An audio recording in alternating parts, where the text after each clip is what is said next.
Break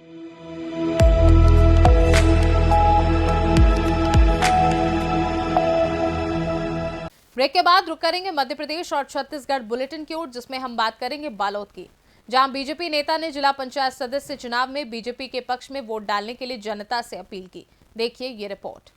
Bhajpa की कद्दावर, सरल, सहज, मिलनसार नेता संध्या भारद्वाज ने कहा कि पूर्व में अपने पार्टी भाजपा से चुनाव जीत कर आई थी और जनता लोगों की मूलभूत व्यवस्थाएं में विकास कार्य परिपूर्ण रूप से अपने कर्तव्य को निभाते हुए कार्य किए थे। इसी विश्वास के साथ भाजपा जनता पार्टी ने हमें क्षेत्र क्रमांक 2 जिला पंचायत सदस्य चुनाव लड़ने का मौका दिया, काबिल समझा और आज हम लोगों के बीच जनता के करीब जिला पंचायत सदस्य के लिए चयनित हुए हैं। हमें लोगों का विश्वास, भरोसा एवं प्यार है। हम हर गांव में, हर पंचायत में घर घर जाकर लोगों से मुलाकात कर आशीर्वाद ले रहे हैं। हमें लोगों का प्यार और जनता का भरोसा मिल रहा है, क्योंकि हमारे पूर्व विकास से लोग जानते हैं, जनता जनार्दन साक्षी है। हम पुनः इस चुनाव मैदान में जीत कर आएंगे और पुनः विकास जिले की हर पंचायतों में रुके हुए कार्य को पूरा करेंगे। हमें सबसे ज्यादा समस्याएं देखने को मिल रही हैं जो महिलाओं की होती हैं। सुबह उठकर अपने घर के सामने नाली या गंदगियों में भरे पड़ी हैं, जो कि हमारे क्षेत्र के हर गाँव में, हर पंचायत में पहुंचकर यही समस्या देखने को मिली। जीत कर आने के तत्काल बाद हमने बैठे शासन प्रशासन के कर्मचारियों के साथ इन समस्याओं को तत्काल दूर करने की बात करेंगे और समस्याओं को दूर करेंगे।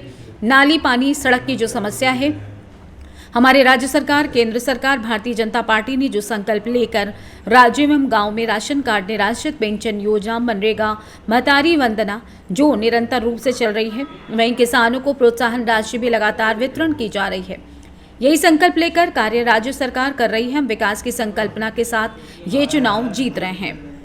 जिला पंचायत की प्रत्याशी हूँ, क्रमांक 2 की, और मेरा मुद्दा है कि जन जन तक के विकास पहुँचे, शासन की, सरकार की योजनाओं का हमारे जनता उसका लाभ उठाए, क्योंकि शासन इतनी सारी योजनाएं निकालती है, उसे जनप्रतिनिधि के माध्यम से जन जन तक पहुंचना चाहिए, लेकिन हमारे जो जनता है उन तक पहुंच नहीं पाती। मैंने अभी तक कि मेरा प्रयास रहा कि गांव में जब हमारी सरकार नाली और पानी का महत्वपूर्ण ये महती योजना में शामिल है, मेरे माननीय नरेंद्र मोदी प्रधानमंत्री की योजना है घर घर तक जल पहुँचे, हर घर शौचालय बने और रोड में नाली की व्यवस्था हो। मेरी यही मानसिकता पहले रहती है कि पहले नाली, पानी और सबसे ज़्यादा है स्वास्थ्य का, और हर घर शौचालय बना है कि नहीं बना है, क्योंकि ये हमारी बहनों की लज्जा का मामला है। तो इसमें प्राथमिकता रहता है कि शौचालय भी सबके घर में बने।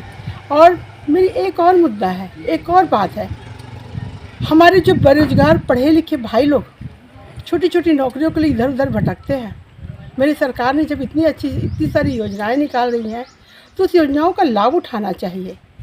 बहुत सारी ऐसी बातें हैं।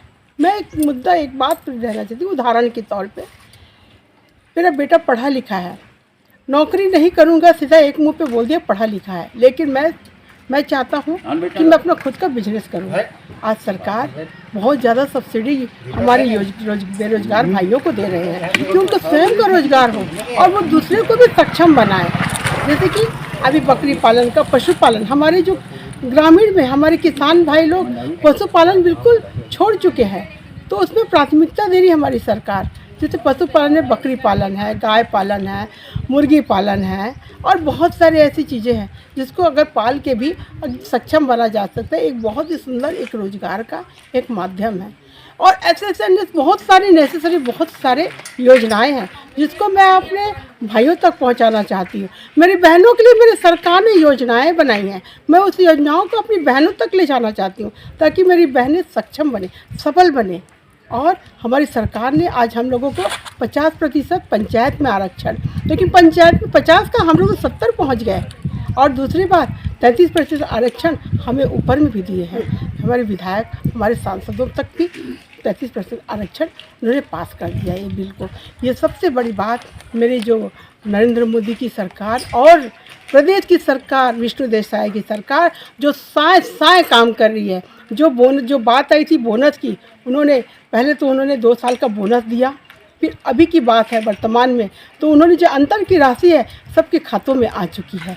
ये है विष्णु देसाई की सरकार। 1000 महतारी वंदन की बात थी, मेरी बहनों को 1000 महतारी वंदन भी मिल रही है। तो आज मैं ये चाहती हूँ कि जो मेरी सरकार की योजनाओं को मैं जन जन तक के पहुँचाऊँ, तो मैं जिला पंचायत के माध्यम से, क्योंकि वर्तमान में जिला पंचायत हूँ, पुराने क्षेत्र में मैंने बहुत सारे काम किए हैं, आप जाके देख सकते हैं। आज मुझे सौभाग्य मिला इस महिला सीट से 2 नंबर, क्योंकि ये मेरा पुराना क्षेत्र है। आज मैं यहाँ पर मुझे सेवा करने का सौभाग्य मिल रहा है और मेरे लोगों का आशीर्वाद मुझे बहुत अच्छे से मिल रहा है। मेरे चाहे युवा भाइयों का हो, चाहे बहनों को हो, चाहे मेरे वरिष्ठ मेरे बुजुर्गों का हो, मुझे बहुत अच्छा आशीर्वाद मिल रहा है और सदैव ये आशीर्वाद की अपेक्षा संध्या भारद्वाज करती है। बालोद से सी न्यूज संवाददाता रोमेंद्र सोनवानी की रिपोर्ट। धार में पीथमपुर में यूनियन कार्बाइड की कचरा जलाने को लेकर जिला प्रशासन ने जनता से संवाद किया। देखिए पूरी रिपोर्ट। धार जिले के औद्योगिक क्षेत्र पीथमपुर में पिछले कई माह से यूनियन कार्बाइड के कचरे को जलाने को लेकर जहां एक ओर जिला प्रशासन जनता से सीधे संवाद कर ये समझाइश दे रही है कि इस कचरे को जलाने से कोई भी जनहानि या किसी भी प्रकार का नुकसान नहीं होगा, दूसरी ओर आंदोलनकारी जो इस कचरे का विरोध कर रहे हैं, इस कचरे को ना जलने देने की बात कर रहे हैं, साथ ही बड़ा आंदोलन करने की बात भी कह रहे हैं। कुल मिलाकर पीथमपुर में ये कहा जा सकता है कि जहां पर जिला प्रशासन, वहां यहां तक कि प्रशासन भी माननीय न्यायालय के आदेश को लेकर कचरा जलाने के पूर्व सभी आवश्यक कार्रवाई में जुट गई है। वहीं आंदोलनकारी इसका विरोध अलग अलग तरीके से जताकर अपने विरोध को दर्शा रहे हैं। आज पीथमपुर में इंदौर संभाग आयुक्त दीपक सिंह, इंदौर रेंज IG अनुराग, DIG मनीष अग्रवाल, धार कलेक्टर प्रियंका मिश्रा, धार जिला पुलिस अधीक्षक मनोज कुमार सिंह आदि अधिकारी, पीथमपुर की आम जनता व जन प्रतिनिधि की मौजूदगी में बैठक आहूत की गई, जिसमें दीपक सिंह ने कचरा जलाने को लेकर वहां पर सवाल किए। वहीं उपस्थित बैठे जनप्रतिनिधि व आम जनता से कई सवाल पूछे गए। जवाब में ये भी स्पष्ट किया गया कि कचरे के जलने से कोई नुकसान या किसी प्रकार की बीमारी नहीं होगी। आइए जानते हैं इंदौर संभाग आयुक्त Deepak Singh, range police IG Indore Anurag एवं अध्यक्ष डॉक्टर हेमंत हिरोले ने क्या कुछ कहा। यूनियन कार्बाइड का जो कचरा निष्पादन के लिए भोपाल से पीथमपुर लाया गया है, उसको लेके आज जनसंवाद कार्यक्रम का आयोजन किया गया था, जिसमें विभिन्न जनप्रतिनिधि, स्वयंसेवी संस्था के प्रतिनिधि, पीथमपुर के नागरिक उपस्थित थे। हमने पूरी प्रक्रिया को आज सबके समक्ष रखा है। एक वीडियो फिल्म के माध्यम से भी कचरा निष्पादन की पूरी प्रक्रिया बताई गई है। लोगों के जो प्रश्न थे, शंकाएं थी, उनके जो भी जिज्ञासाएं थी, उनके बारे में जवाब दिया गया है और हमने उनको सभी को आश्वस्त किया है कि ये जो पूरी प्रक्रिया है ये बहुत ही सुरक्षित ढंग से निष्पादित की जाएगी। लोगों के स्वास्थ्य पर कोई विपरीत प्रभाव नहीं पड़ेगा और हमने सारी बातों को सबके सामने रखा है। और मैं समझता हूँ कि जिला प्रशासन धार के द्वारा भी विगत 1 महीने से विभिन्न गाँवों में, वार्ड्स में, स्कूल, कॉलेज में, इंडस्ट्रीज़ में इस विषय को जनसंवाद के माध्यम से सभी के समक्ष रखा गया है और ये सहमति बन रही है कि इस कचरे के निष्पादन में किसी प्रकार के स्वास्थ्य की हानि नहीं होगी। अब इसमें आगे हम लोग क्या कार्रवाई करना है, इसके बारे में चर्चा करके निर्णय करेंगे।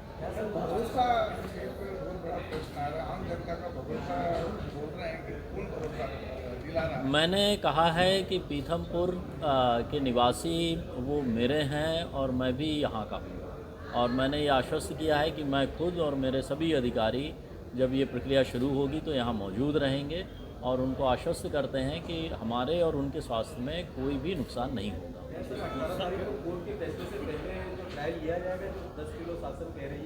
अब वो विषय जब आएगा तब हम उसके बारे में बताएंगे। सरकार की कोई कार्रवाई नहीं कर, क्योंकि हम न्यायालय का भी सम्मान करते हैं, प्रशासन का भी, हम कमिश्नर साहब का भी सम्मान करते हैं, IG DIG साहब, कलेक्टर साहब का। लेकिन जब बात यूनियन कार्बाइड की आएगी तो आप बात कर रहे हो जलाने की, आपके पीथमपुर में अभी डाक बंगले पे पूरी व्यवस्था नहीं है। लोगों को अगर इंस्टेंटली अगर हादसा हो गया या कोई बड़ी आपदा हो गई, तुम क्या कर लोगे इंस्टेंट में? आपके 2 मरीज अगर एक सर लगा मर जाता तो आप रिफर टू MOI कर देते हैं। पीथमपुर में कोई ऐसी सुरक्षा की व्यवस्था ही नहीं करी। आपने स्वास्थ्य को लेकर आप खिलवाड़ करना चाह रहे हैं औद्योगिक नाम लेकर। हेमंत जी, एक सवाल मेरा था अभी कहा गया है कि यदि यूनियन कार्बाइड के कचरे को लेकर किसी प्रकार का भी आपको कन्फ्यूज़न है तो एक वैज्ञानिक की टीम आपके साथ में रखी जाएगी जिससे आप आपका कन्फ्यूजन दूर कर सकते हैं। भाई करें ना, मैं तो चाहता हूँ वैज्ञानिक, ये उन्होंने ये प्रोफेसर साहब को लाया है, अब वो प्रोफेसर साहब का सम्मान है। भाई हमारे भी वैज्ञानिक हैं, हमारे वैज्ञानिकों के साथ बात कर ले, हम चाहते हैं, हम भी चाहते हैं उस कचरे का निष्पादन हो, हम कौन से उनके खिलाफ है, लेकिन सही तरीके से हो, सही जगह पे हो जाए। ये तो माननीय न्यायालय को ही गुमराह कर रहे हैं। माननीय न्यायालय ने कहा सुरक्षित जगह, किसी एंगल से आप मुझे बता दो। हुई थी जनसंवाद लेकर कचरे को लेकर, सर क्या आपका इसमें? आज की जो बैठक हुई थी और हमने और कमिश्नर साहब ने तय किया था कि एक बार हमें वहाँ जाना चाहिए, तो हम लोगों ने आज का दिन तय किया था। और पिछले लगभग 2 हफ्ते 3 हफ्ते से हमारे एक्सपर्ट्स जा रहे हैं। फिर पिछले हफ्ते से कलेक्टर और एसपी भी फील्ड में अपनी टीम के साथ स्वयं गए और अलग अलग गाँव में जाके वहाँ के जो प्रॉब्लम है उस प्रॉब्लम को देखा। और बहुत कुछ जो हमें फीडबैक मिलता रहा है इसमें, उसमें एक पॉजिटिव व्यूज़ भी आ रहे थे और मिक्स्ड व्यूज़ थे। जब पहली बार हम लोग यहाँ बैठक किए थे, आपने देखा होगा उस समय का माहौल और आज के माहौल में काफ़ी परिवर्तन है। काफ़ी लोग इस चीज़ को समझ भी रहे हैं कि जो चीज़ें हो रही है बहुत साइंटिफिकली हो रही है, लोगों को जागरूक भी किया जा रहा है। कई सारे इसमें पम्पलेट जारी किए गए, वीडियो बनाए गए, लोगों को बताया गया। अभी भी अगर उसमें कुछ भी थोड़े भी संदेह होगा तो हम उन सब बिंदु को रखेंगे। और मैं ये बताना चाहता हूँ कि हम लोग बहुत ही पारदर्शिता के साथ काम कर रहे हैं। किसी भी तरह से भ्रम की स्थिति नहीं हम पैदा करना चाहते हैं। लोगों को विश्वास में ले रहे हैं, उनको विश्वास में लेके ही हम आगे कोई कदम उठाएंगे। और इस चीज़ के लिए प्रशासन मेरे समझ से तैयार है और प्रशासन इस दिशा में काम भी कर रही है। सर, जैसा कि देखा गया था 3 जनवरी को कुछ अफवाहों के चलते हल्का सा तनाव की स्थिति पैदा हुई थी, तो अफवाहों को लेकर पुलिस प्रशासन का क्या स्टैंड है? अफवाह का ऐसा है कि कोई भी किसी भी तरह की चीज़ें कोई सोशल मीडिया में डाल रहे थे, और ये जब शुरुआती दौर में हुआ था तो हमने इसको महसूस किया और मैंने बताया था भी कि इसके लिए सोशल मीडिया में कोई भी अगर अफवाह फैलाता है तो उसके लिए एक प्रतिबंधात्मक आदेश होना चाहिए। वो आदेश जारी किया गया। अभी भी मैं अपील करता हूँ कि कोई भी अफवाह की चीज़ें सोशल मीडिया में ना डालें। अगर वैसी स्थिति होती है तो उसके विरुद्ध नियमानुसार कार्रवाई, लीगल कार्रवाई तो उनके खिलाफ़ की जाएगी। और जो भी चीज़ें हैं वो हम लोग यहाँ एक्सपर्ट और पूरे प्रशासन के वरिष्ठ अधिकारी भी यहाँ आते हैं, उनके साथ आप 1-to-1 संवाद करें, उनसे पूछें, उनके आपके क्वेश्चंस का उसमें जवाब भी दिया जाएगा। धार से सी न्यूज़ संवाददाता प्रकाश जोशी की रिपोर्ट। दुर्ग में चोरी और हत्या के प्रयास के मामले के आरोपी को पुलिस ने गिरफ्तार किया है। आइए देखते हैं ये रिपोर्ट। दुर्ग में चोरी और हत्या के प्रयास के मामलों का खुलासा, धमदा थाना पुलिस ने आरोपी को किया गिरफ्तार। ग्रामीण क्षेत्र के बदमाश ही कर रहे थे चोरी, पहचान छुपाने के लिए किया बुजुर्ग पर हमला। आरोपियों के कब्जे से 10 ग्राम सोना, 900 ग्राम चांदी बरामद, साथ ही मोटरसाइकिल व 50,000 नकदी भी बरामद। आरोपी दीनदयाल वर्मा ग्राम विजय तला का रहने वाला बताया जा रहा है। दुर्ग से सी न्यूज़ संवाददाता धर्मेंद्र की रिपोर्ट। मंडला में जन सुनवाई में पहुंचे ग्राम पंचायत बेलगांव विकासखंड मोहगांव के ग्राम वासी। देखिए ये रिपोर्ट। मंडला में मंगलवार को जनसुनवाई में सैकड़ों की संख्या में महिला एवं पुरुष मंडला पहुंचे और कलेक्टर से निम्न बिंदुओं को लेकर के मांग की। उन्होंने लिखित शिकायत करते हुए बताया कि ग्राम पंचायत में पदस्थ रोजगार सहायक एवं सचिव अपनी मनमानी करते हैं, शासन की लाभकारी योजनाओं के बारे में उचित जानकारी नहीं देते हैं। ग्राम में अभी तक पीएम आवास के कुल 8 मकान बने हुए हैं, बाकी शेष मकान अभी भी बाकी हैं और पीएम आवास का सर्वे भी नहीं किया गया है। सर्वे न होने से ग्राम के लोग पीएम आवास से वंचित हो रहे हैं। शौचालय के नाम से 12,000 की राशि जो शासन से मिलती है उसमें भी 2,000 रुपये हितग्राहियों से पहले से ले लिया जाता है, फिर हितग्राहियों के खाते में 12,000 की राशि डाली जाती है। शासन की हर एक योजनाओं में इनका अपना हिस्सा पहले से ही बना कर रखते हैं। इसलिए सभी ग्रामवासियों की मांग है कि ग्राम पंचायत में पदस्थ रोजगार सहायक एवं सचिव को पंचायत बेलगांव से हटाया जाए।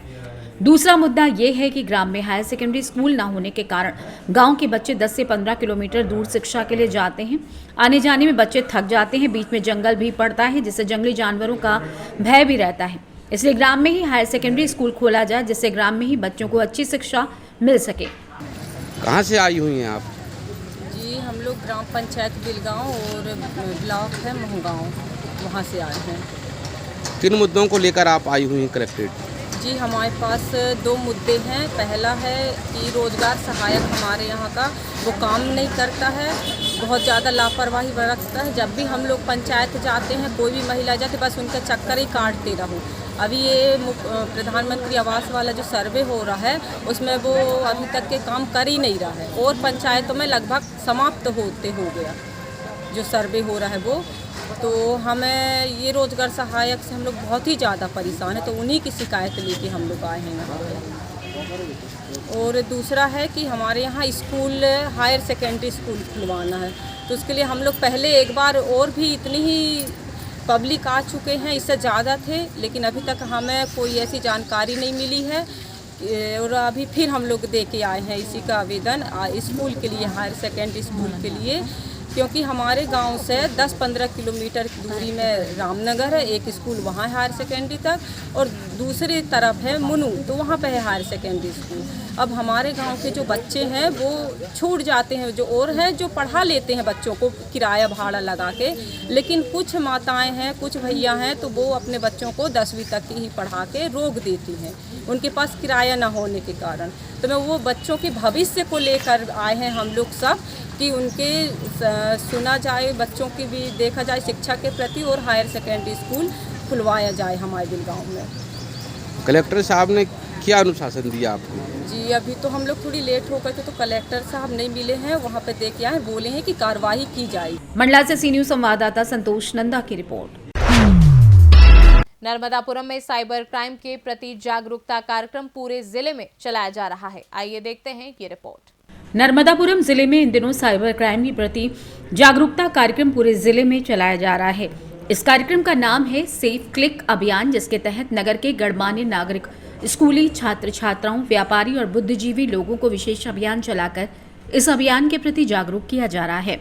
नर्मदापुरम, सिवनी मालवा, इटारसी, पिपरिया, सुहागपुर सहित अन्य जगह बताया जा रहा है कि हमारे जीवन में आज मोबाइल एक महत्वपूर्ण हिस्सा बन चुका है, जिसका उपयोग हमें सही तरीके और सावधानी के साथ करना है। अपने मोबाइल पर आए किसी भी अनजान लिंक पर बिना सोचे समझे क्लिक ना करें। बिना सोचे समझे अनजान व्यक्ति इटारसी पुलिस द्वारा ट्रेनों में भी लोगों को जागरूक करने का अभियान चलाया जा रहा है।